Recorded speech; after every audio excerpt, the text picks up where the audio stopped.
नमस्कार, विराट 24 में आपका स्वागत है। बोर्ड परीक्षाओं से ठीक पहले जब लाखों छात्र तनाव, डर और असमंजस के दौर से गुजर रहे हैं, ऐसे समय में मध्य प्रदेश के मुख्यमंत्री डॉक्टर मोहन यादव का छात्रों के बीच पहुंचना न केवल एक कार्यक्रम था, बल्कि एक संवेदनशील संदेश भी था। भोपाल के एक शासकीय विद्यालय में आयोजित परीक्षा पर संवाद कार्यक्रम में मुख्यमंत्री एक प्रशासक नहीं, बल्कि एक अभिभावक और मार्गदर्शक बनकर छात्रों के सामने आए। मुख्यमंत्री डॉक्टर मोहन यादव ने बेहद सहज और आत्मीय अंदाज में छात्रों से संवाद किया। उन्होंने विद्यार्थियों की बातों को ध्यान से सुना, उनकी शंकाओं को समझा और बिना किसी औपचारिकता के सरल शब्दों में समाधान दिए। सीएम ने कहा, परीक्षा जीवन का अंतिम लक्ष्य नहीं है, यह सिर्फ एक पड़ाव है। जीवन बहुत बड़ा है, इसलिए डरना नहीं, डटकर आगे बढ़ना है। उन्होंने छात्रों को यह समझाया कि असफलता भी सीखने की प्रक्रिया का एक हिस्सा होती है और परीक्षा का परिणाम कभी भी किसी विद्यार्थी की पूरी क्षमता को परिभाषित नहीं करता।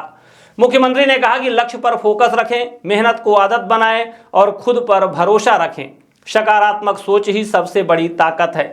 सीएम मोहन यादव ने परीक्षा के दौरान तनाव से बचने के लिए व्यवहारिक सुझाव भी दिए। उन्होंने संतुलित दिनचर्या, पर्याप्त नींद, समय प्रबंधन और नियमित अभ्यास पर विशेष जोर दिया। उन्होंने कहा कि आखिर समय में घबराने के बजाय जो पढ़ा है उस पर विश्वास रखें और अनुशासन के साथ आगे बढ़ें।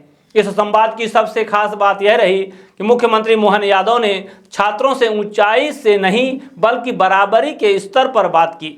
उन्होंने अपने अनुभव साझा किए और यह बताया कि जीवन में मेहनत और धैर्य ही असली सफलता की कुंजी है। उनके शब्दों में अपनापन था जो छात्रों के मन से डर निकालकर आत्मविश्वास भरता नजर आया।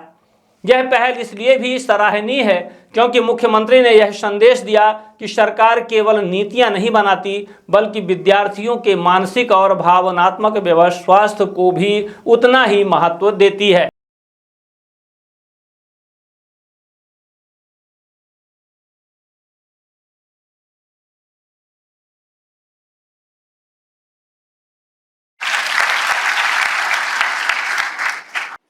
पढ़ाई का हमारा जो आनंद है, मैं भी आपके जैसे ही इसी तरह से अपनी पढ़ाई के साथ, हमारे लिए थोड़ा और चुनौती थी। हम तो दुकान चलाते चलाते पढ़ाई करते थे। अच्छा, परीक्षा से डरने वाले कौन कौन है? हाथ खड़े करो। 1 2 3। ये डरने वाले से जरा बात करेंगे क्या? नहीं डरने के क्या तरीके हैं, बताओ जरा। सर, जैसा कि हमारे माननीय प्रधानमंत्री जी ने कहा था कि परीक्षा को एक उत्सव की तरह लेना चाहिए, ना कि मार्क्स के लिए। तो अगर हम परीक्षा को एक सीखने के उद्देश्य से करेंगे तो हमें परीक्षा उत्साह का मार्ग लगेगी, नहीं तो ये एक बर्डन के जैसा रहेगी। इसलिए परीक्षा को उत्सव की तरह लेना चाहिए। कैसे करेंगे? क्वेश्चन पेपर आ गया आपके हाथ में और उसके सारे क्वेश्चन पढ़ लिए, अब उसको अपने को हल करना शुरू करना है। तो क्या क्रम बनाओगे, कैसे करोगे, क्या दिमाग लगाओगे? तो जो क्वेश्चन हमसे एकदम अच्छी तरह से बन रहा है उसे सबसे पहले करेंगे, फिर जो नहीं बन रहा है इस हिसाब से धीरे धीरे करते जाएंगे, लेकिन सभी क्वेश्चन करेंगे, कोई क्वेश्चन छोड़ेंगे नहीं। देखो, मैं उल्टा चलता था। मेरी पढ़ाई में मेरे को क्वेश्चन करना है तो मैं सबसे कठिन सबसे पहले लेता था। तो कठिन लेकर के जो मेरे को सबसे अच्छा आता है उसको थोड़ा मैं बाद में नंबर देता था। वो अपना अपना तरीका है। पेपर केवल आपका मूल्यांकन नहीं करता है, पेपर केवल ये बताता है कि आपने वर्ष भर में जो पढ़ाई करी है उसमें से आपको कितनी चीजों में परफेक्शन है और जिन चीजों में नहीं हो उन त्रुटियों को आप अलग करिए। वाह, जोरदार। बहुत अच्छा बेटा, बधाई है ना आपको बेटा। धन्यवाद। देखो, आप तो खुद ही सब इतनी बढ़िया बात करोगे, आनंद आ गया। कुछ बच्चे फेल हो जाते हैं, घर का बहुत प्रेशर रहता है, नहीं पता वो क्या क्या कर देते हैं। कई बार बच्चा बहुत अच्छी मेहनत करता है लेकिन नहीं हो पाता है। तो इस पे मैं एक चीज बोलना चाहूंगी, एक अंधेरा लाख सितारे, एक निराशा लाख सहारे, सबसे बड़ी सौगात है जीवन, नादान है जो जीवन से हारे। ये काम की बात बेटी ने बोली कि कोई कारण से भी अगर हमको लगता है कि इस बार की परीक्षा हमारी कोई कारण बिगड़ गई तो नादान है वो जो परीक्षा या जीवन से हारने की बात सोचते हैं। फिर हिम्मत से मुकाबला करेंगे, आगे बढ़ेंगे, उसमें क्या फर्क पड़ता है। इस सोशल मीडिया के दौर में भी हम अपने आप पर नियंत्रित कैसे रखें और सेल्फ मोटिवेट कैसे रहें? कौन बताएगा? इसका जवाब कौन देगा? Good evening sir, I am Anchal Pandey.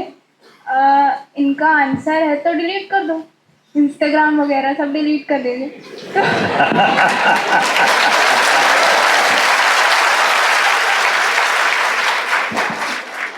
बहुत बढ़िया।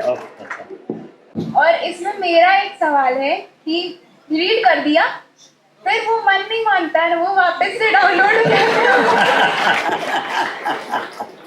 डिलीट तो कर दिया कैसे भी करके, पर वो फिर मन नहीं मानता। वो कैसे अपना स्टेबल रखना है अपने मन को? सर मैं ज्यादा इसमें कुछ नहीं कहना चाहूंगा, बस इतना कहूंगा कि किसी भी चीज की अति भी पूरी होती है और किसी भी चीज की कमी भी पूरी होती है, तो हमें बिल्कुल समय निर्धारित करके हर चीज को मैनेज करना चाहिए।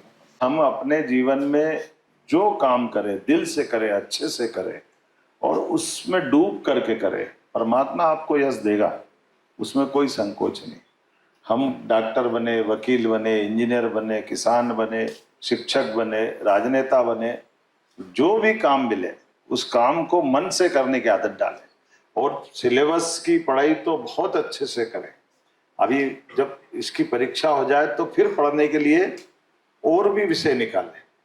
हमारे मस्तिष्क में परमात्मा ने इतनी ताकत दी है कि हम अपनी जिज्ञासाओं को लगातार अपने तरह से बढ़ाते जाएं और उसमें हम डूबते जाएं। और मुझे इतना अच्छा लग रहा सुन करके कि आप में से अधिकांश सब आपने उत्तर दे दिया, तो मुझे केवल आपको सुनने के लिए आनंद आ गया। अपने आप के लिए ताली बजाएं पहले तो आपने सब में, हमारे बोलने के लिए कुछ बचा ही नहीं। लेकिन ये सही है कि हमारे जीवन का अनुशासन एक निश्चित समय पे हम जरूर नींद लें, नींद में लापरवाही नहीं करना है, खाना भी बराबरी से, खुराक जितनी है उतनी, ना कम न ज्यादा, इसमें भी लापरवाही मत करना, नहीं तो शरीर बिगड़ जाएगा। और पढ़ाई का भी सिस्टम ऐसे ही, जैसे जो जो अलग अलग अपन ने शेड्यूल बना लिया उतना जरूर पढ़ते जाएं और खास करके हमारा बाकी दिनचर्या के साथ एक एकाग्रता की आदत डाल दे। अपने माननीय प्रधानमंत्री को देखो, नरेंद्र मोदी जी को, वो किसी जगह के झुकते हैं क्या? कभी झुके क्या? अपने देश को आगे बढ़ाने के लिए, अपने युवा शक्ति को आगे देने के लिए, सभी प्रकार के मुकाबला करने के लिए सबसे आगे कौन रहते हैं, है ना? तो हमको, हमारे लिए सीखने की बात है। तो आज अपने इस सुभाष स्कूल में आकर के, और मेरे साथ माननीय शिक्षा मंत्री भी बैठे, आपके साथ समय गुजारा, आनंद आया। मेरी अपनी ओर से आप सबको परीक्षा की और आपके माध्यम से पूरे प्रदेश के बच्चों को परीक्षा की अग्रिम शुभकामना, बधाई।